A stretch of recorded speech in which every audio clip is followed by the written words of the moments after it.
Panel this morning, Matt Schlapp, former White House political director and chairman of the American Conservative Union, and Robert Wolf is here, CEO of 32 Advisors, former economic advisor to President Obama, and a Fox News contributor. Great to have both of you here this morning, Robert and Matt. Robert, I'll start with you first. You have Roger Stone in that new interview talking about corruption when it comes to the judge. Nancy Pelosi says this is staggering corruption, that the president would actually commute his sentence, and saying that it's a threat to national security. So how are Democrats going to proceed with this? I think the easiest way for Democrats to proceed is to listen to Attorney General Barr, which we probably haven't agreed on almost anything over the last few years. But he was against giving Roger Stone clemency because he was convicted of criminal activity by lying to Congress. So I think on this one, they should listen to what Attorney General Barr was saying, that he was against Donald Trump proceeding this way. But still, Matt, you had Roger Stone in that interview calling President Trump enormously courageous, said he saved his life after what he described as the most horrible experience, Matt. Yeah, the Mueller probe was nothing but a trap to try to get as many Trump supporters in legal trouble. Remember, he wasn't pardoned. He was given clemency because he's an older man that doesn't pose any physical risk to society. Prison and jail should be for people we fear. They should not be for people who get caught up in these political problems. And let me just say one more thing, Sandra. If Roger Stone should go to jail and be convicted for lying, what about Susan Rice, Andrew McCabe, Jim Comey, Eric Holder? Why is it only Republicans in politics who find themselves in trouble seem to get in legal trouble, whereas Democrats, they get CNN contracts? Robert. I mean, that's just total nonsense that Matt's talking, and he should know better. There's a rule of law. Someone was indicted by the jury, and this has nothing to do with Susan Rice. But, you know, the President Trump has about 20,000 lies, and now Matt's just adding to it. All right, well, he's not the only one making that comparison, so we'll see where that goes from there. I didn't say one thing that was inaccurate. Okay. Okay. Let's leave that there. Let's talk about they've been convicted. Okay.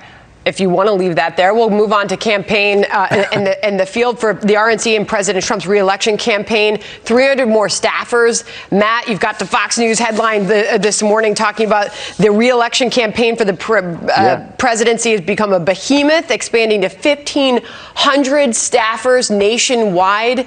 How does this work in favor of President Trump? I think, Sandra, there's two components to what's going on in the presidential campaign, especially on the Trump-Pence side. Number one, this 3-to-1 enthusiasm gap, where people who are supporting Trump are 3 times more excited about supporting him. Biden is the Democratic nominee, but they're not too excited about it. That means the Trump campaign is going to have over 2 million volunteers, and they already have 1.4 million volunteers. There's a pent-up demand to do anything they can to elect their guy.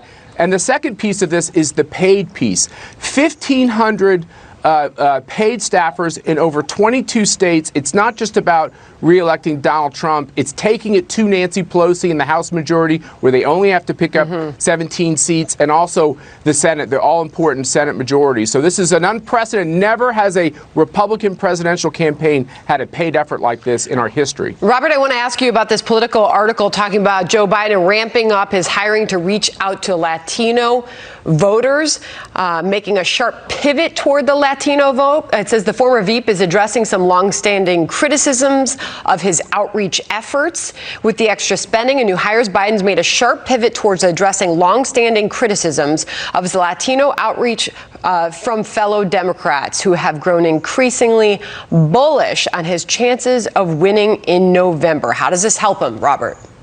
Well, this makes a lot of sense, right? He's outraised President Trump both in May and June, considering he only got won the primary in April when Bernie opted out. And right now the polls have him up in Texas, Arizona, New Mexico, and Florida, which has the largest Hispanic population. So it makes sense that he's now putting up his first ad in Texas, paid advertisement today.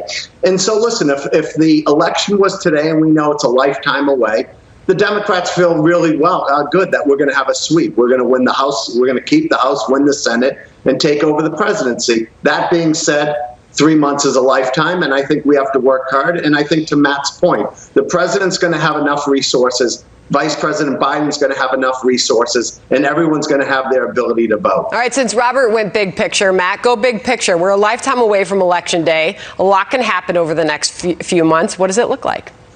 Sandra, don't tell me a lot more big things are going to happen. I don't think I can handle it. I don't think any Americans can handle it. But in seriousness, we all agree. Yeah, in seriousness, I think the way the issue set is laying down. Look, Act Blue is this online digital operation that funds a lot of money for Democratic causes. It is funding Black Lives Matter Incorporated. It is funding Joe Biden's campaign. It is fighting for Nancy Pelosi's majority in the House. I think the fact that there's a collusion amongst all these entities sets up very nicely for Donald Trump and Republicans to take on this question about whether police should be defunded, whether it's good to have cities that are literally in flames where people are getting shot, which you just reported on earlier. This question about raising taxes and making it harder for people to get back to work after they might have lost their jobs due to Chinese corona. These issues of fighting China, fighting the radicalism of the new Democratic Party, I think lays down very well for Donald Trump. I feel increasingly confident that Donald Trump's message is going to carry the day in this election. Final word goes to Robert. Go ahead, Robert. Well, I think we equally find ourselves in a great seat. And I would just say, listen, we found out that 5 million more Americans don't have health care under this president during the worst pandemic of our lifetime. I have a feeling, based on so many things, that the policies are just going to go our way because we're actually speaking for the people. And unfortunately, Matt and his folks are speaking for just a sliver of those people. All right, now I got to give a final to Matt. Go. 5 seconds. Oh, that's not fair. The bottom line is, because of this conversation about race we're having in this country, a lot of people are not answering honestly to pollsters because if being a Republican is equated to racism, they're going to go quiet, but they're going to come out big on Election Day. Don't believe these polls. There's an undervote like I've never seen in politics. A lot of big topics we just hit on there. We will continue this conversation, gentlemen. Thank you so much. Great to see both of you. Sandra. Okay, John.